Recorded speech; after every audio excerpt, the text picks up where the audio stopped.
లోకము నన్ను ఆకర్షింపగా అల్లరితనము నా చుట్టూ చేరగా ఓటమి నా బ్రతుకును హేళన చేయగా నీ కృపతో నన్ను బలపరచితివే.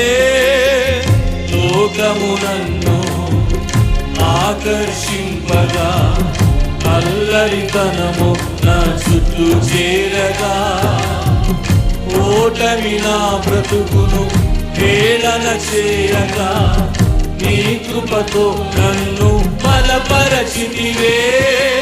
ఇంతగా నన్ను హెచ్చించుటకు ఏ పాటి వాడను యేసయ్యా. ఇంతగా నన్ను హెచ్చించుటకు ఏ పాటి వాడను యేసయ్యా. నీ కృపకు ఎల్లప్పుడు కృతజ్ఞుడను, నీ కృపకు ఎల్లప్పుడు కృతజ్ఞుడను. ఆడదాం. కృపయే కృపయే నేనేమై ఉన్నాను.